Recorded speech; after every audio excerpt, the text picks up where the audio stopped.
نہیں، لیکن اپنی اولاد سے تو کہہ سکتے ہیں پڑھنے بیٹھو ہمارے سامنے، ہم تنقید کر سکتے، اسے سمجھا سکتے، لیکن عزیزو آج حال یہ کہ ہماری اولادیں، ہمارے مسلمان کی نسلیں اتنی دور پہنچ گئی جتنی دور کی انسان تصور بھی نہیں کر سکتا تھا۔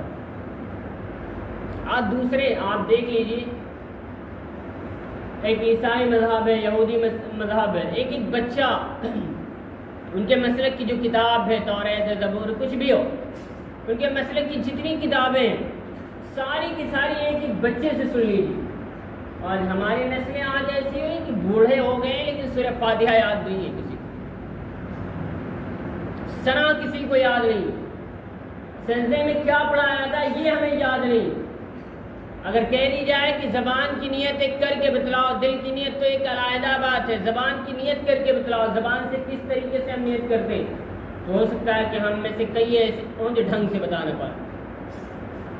دوسرے مذاہب کے لوگ اپنے دین کے بارے میں، جو ان کا مذہب ہے، جو ان کا دھرم انہیں سکھاتا ہے، ان کے بارے میں بہت سی معلومات ہیں، لیکن ہماری نسل کے پاس نہیں۔ وجہ صرف ہم ہیں کہ ہم نے خود تو پڑھنا سیکھا نہیں، ہم نے خود اپنی زندگی کھانے اور کمانے میں لگا دی۔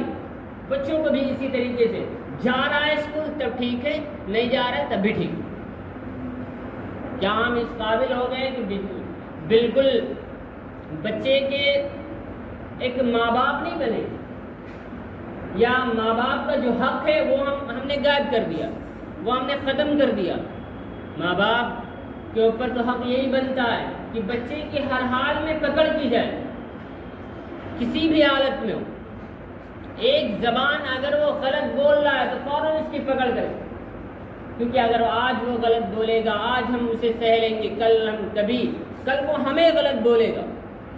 یہی ہوتا ہے کہ جب ہم نے بچپن سے دیکھا ہے کہ جب بچپن سے لوگ گالیاں دینا شروع کرتے ہیں تو بڑے ہو کر گالیاں دیتے ہیں۔ جب بچپن سے ہماری صحبت، شیخ سعدی رحمۃ اللہ علیہ نے کبھی کہا تھا کہ صحبت صالح ترا صالح کنت، صحبت طالح ترا طالح کنت، کہ اگر ہم نیکوں کی صحبت میں بیٹھیں گے تو نیک بنیں گے، اور برے کی صحبت میں بیٹھیں گے تو برے بنیں گے۔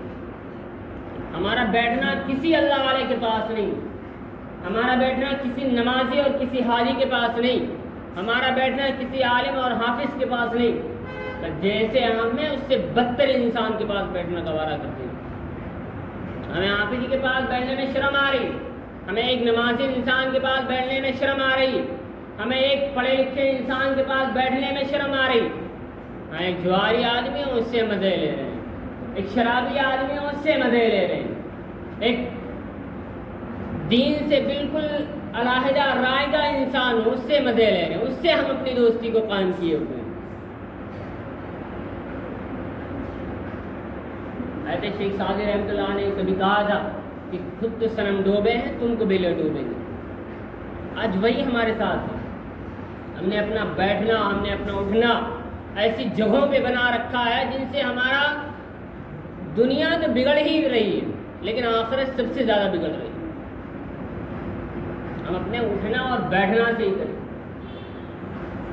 ضروری نہیں کہ بات صرف بچوں کے لیے، سب کے لیے یہ بات ہے کہ اگر ہم اپنا اٹھنا، اگر ہم اپنی صحبت، اگر ہم اپنی دوستی، اگر ہم اپنی یاری ایسے لوگوں کے ساتھ کریں گے، ہم نے ہمیشہ سیکھا ہے کہ اپنی سے زیادہ عمر والے سے دوستی کرو، آپ کو کبھی نقصان نہیں ہوگا۔ اگر آپ کو فائدہ نہیں ہونے والا ہے تو کبھی آپ کا نقصان نہیں ہوگا۔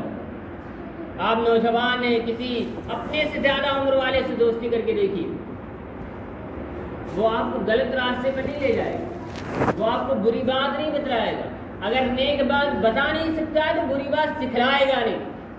اگر وہ خود شراب پیتا ہے تو میں مسالے سے منع کرے گا، اگر وہ خود مسالہ کھاتا ہے تو میں سپاریوں سے منع کرے گا۔ لیکن عزیزوں ہمارا حال یہ ہے کہ ہم کسی نیک انسان کے پاس بیٹھنا گوارا نہیں کرتے۔ اگر دیکھ رہے ہیں کہ حافظ جی جا رہے ہیں تو پتہ نہیں موبائل لگایا کان میں اور نکل لے، خبر نہ ہونے پر حافظ جی کو کیا معاشرہ ہم نے بنا رکھا۔ پھر ہم کہتے ہیں یار